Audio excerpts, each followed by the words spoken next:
Assalamualaikum warahmatullahi wabarakatuh. Kami dari kelas 12 IPA 2, yang mana pada kelompok ini terdiri dari Novriana Karisa Putri, Vivi Safitri, Muhammad Kinjiro Hakim, dan juga Yudayana Ihwan Gandara. Pada video ini kami akan menjelaskan salah satu pemanfaatan alam, yaitu singkong, yang mana ini merupakan tugas budaya Melayu Riau oleh Ibu Irma. Sebelum kita mulai, mari kita pahami terlebih dahulu konsep pemanfaatan alam. Pemanfaatan alam secara bijak adalah kunci untuk menjaga keseimbangan ekosistem dan memastikan keberlanjutan sumber daya alam. Dengan memahami cara-cara yang tepat dalam mengelola dan memanfaatkan alam, kita dapat memaksimalkan hasil tanpa merusak lingkungan. Pada alam ini banyak sekali sumber daya alam yang dapat kita manfaatkan. Nah, salah satunya adalah singkong. Ketela pohon atau singkong merupakan tanaman pangan berupa perdu. Ketela pohon ini berasal dari benua Amerika, lalu penyebarannya hampir ke seluruh dunia.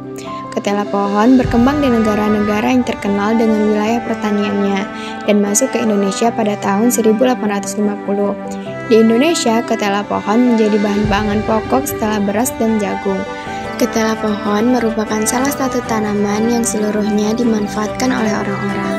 Dari ubinya, pucuk atau daun ubinya, bahkan batangnya. Kandungan gizi dalam ketela pohon ini sangat melimpah dan kabarnya juga bisa meremajakan sel-sel dalam tubuh dan membuat awet muda. Berikut adalah proses penanaman, proses pertumbuhan, dan proses pemanenan dari ketela pohon atau singkong. Pertama, mari kita mulai dengan persiapan lahan dan cara menanam ubi kayu. Pilihlah bibit ubi kayu yang sehat dan bebas dari penyakit. Bibit yang baik biasanya diambil dari batang tanaman ubi kayu yang sudah berumur sekitar 8-12 bulan. Potong batang sepanjang 20-30 cm dengan 4-6 mata tunas pada setiap potongan. Lahan yang ideal untuk menanam ubi kayu adalah lahan yang gemburkan tanah hingga kedalaman 25-30 cm.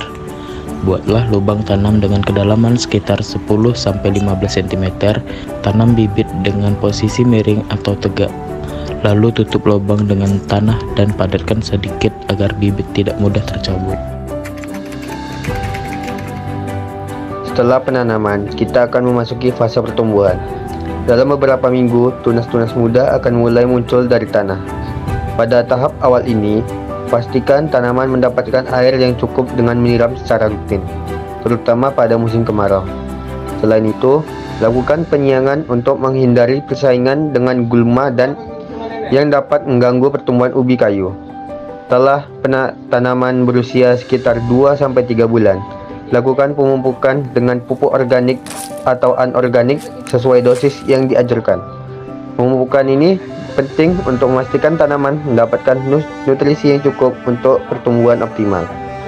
Dalam proses pertumbuhan ini, kita harus melakukan pemeliharaan agar singkong dapat bertumbuh dengan baik.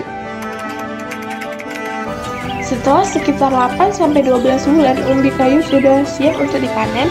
Ciri-ciri tanaman siap panen adalah daun-daun mulai menguning dan gugur, serta umbi terbentuk sudah cukup besar. Untuk memanennya, gali tanah di sekitar tanaman dengan hati-hati menggunakan cangkul atau skop. Agar umbi tidak rusak, tarik batang tanaman secara perlahan untuk mengeluarkan umbi dari dalam tanah.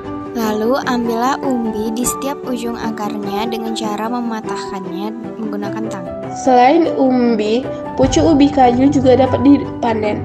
Potong pucuk ubi kayu yang masih segar dan hijau, lalu cuci bersih sebelum diolah menjadi berbagai hidangan. Selain sebagai bahan makanan, kayunya bisa digunakan sebagai pagar kebun atau di desa-desa sering digunakan sebagai kayu bakar untuk memasak.